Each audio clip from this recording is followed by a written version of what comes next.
having a hard time writing their numbers, so I'm trying to create a song for them. Okay, well, let me see what you got. Here's my number song. Here's my number song. Do it right, do it well so you don't get it wrong. Here's my number song. Here's my number song. So for the numbers video that me and Davina created, my whole, I guess, thought behind it was my children were having a hard time writing their numbers. And on the outside, I was kind of getting a little frustrated, like, why can't they get it? So I decided, you know what, maybe I should make a video, something that they can continue to refer back to and look at over with their parents. So that is the reason why I decided to create the video. We play it in class, and I've also, of course, shared it with all of my colleagues so that they can use it as well with their students. So in my video, what we did was use the green screen. And then throughout the video, I wanted to have the different colors coming in so that we can remind students of color and just being colorful in general. On the numbers, I actually was writing the numbers backwards on the screen, and Davina had to switch it for me so that the numbers could be written the correct way on the screen. I did at least like 100 takes on the video, but it ended up turning out to be really, really Make a good. circle, then add a line. Guess what, kids? You've made a 9. Now we're at the end. Hi, I'm Ashley Johnson. I am a kindergarten math and science teacher at Harper Elementary School. I've been teaching for about 5 years now, so I'm excited to speak with you guys. The advice that I would give other teachers during distant learning is to remain positive. Remember that your kids feed off of you. Make sure that you have some self-care time. I like to go outside and walk 30 minutes a day. That's one thing that I do every single day. And just remember your why. Why did you become a teacher? That is definitely what I would tell teachers. Preparation for me is definitely beginning with the end in mind, thinking about that standard and the stepping stones that we need for the students to master that standard. So I just have to pull different materials, especially household materials that children may have at home so that they can use the materials, as well as my video camera and my green screen and all of those good things that I need to make my videos and to be interactive and engaging with my students. The most helpful tool for online teaching and learning for me has to be Zoom and then my document camera. So Zoom, one, because I'm able to use the breakout rooms and I'm able to differentiate from my small groups. And then of course the document camera for the younger kids, because they're able to see me actually write and engage with them on the document camera. The tools that I would translate from being online to the classroom would definitely be routines. I want to make sure when students go back to the classroom, they are accustomed to the routines and how the daily schedule works. I also would want to bring in Google Classroom, continued Google Classroom, because parents are familiar with Google Classroom and they're able to see my videos as well as student assignments. The platforms that I like working with, I would say first is Class Dojo portfolios. Outside of just communicating with my parents, I love portfolios because we are able to send out assignments. I'm able to get videos from them, drawings, pictures. So I really like portfolios because it's a quick and easy way for me to communicate with my parents as well as receive assignments and work from students. What's changing my instruction the most during distant learning would definitely be being hands-on with my students.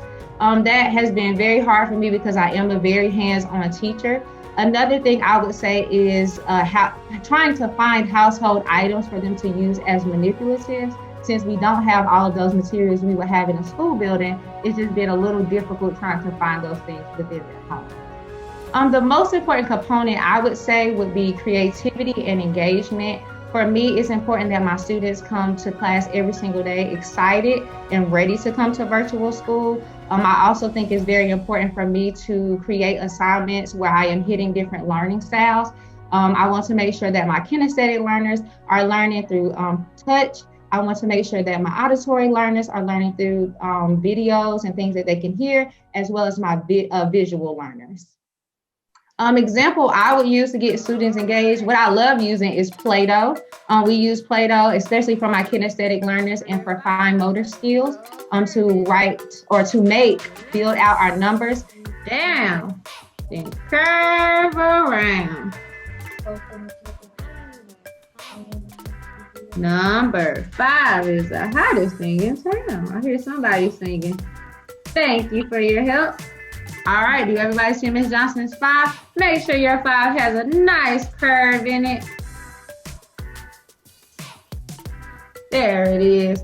Left, down, then curve around.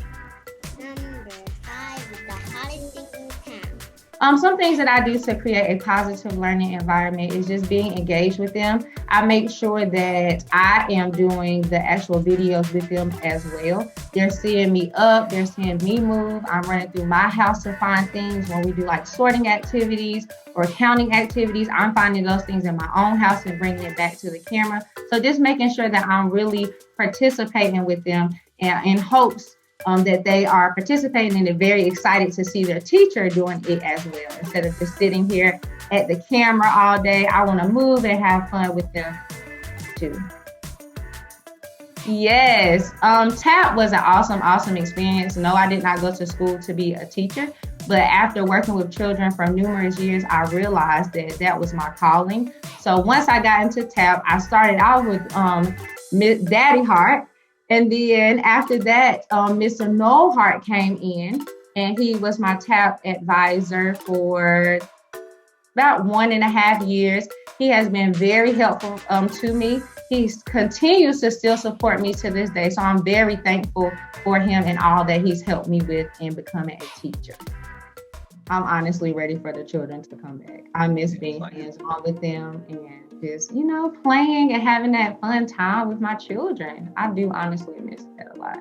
When I officially meet my children, I think I am gonna pop like a balloon. I am so excited. I see their little personalities already, and I'm kind of ready to mix myself in with them. I'm ready to actually be hands-on and actually show them, because I know through the document camera, it can be hard for them to understand and grasp the concepts. So I just can't wait to get in the classroom with them and have some fun, teach my baby so that we are ready for first grade next year. Or we do, I do the SEL part of our day in the morning, and they show me a color of how they're feeling. And a lot of them are giving me either yellow, I'm so excited to be in virtual school, or I'll hear sometimes also like a blue for sad or red for mad, because they say they physically want to be with me. I want to see you, Miss Johnson. I want to hold your hand. I want you to show me how to roll my Play-Doh out. So I'm just excited. I'm excited. I can't wait.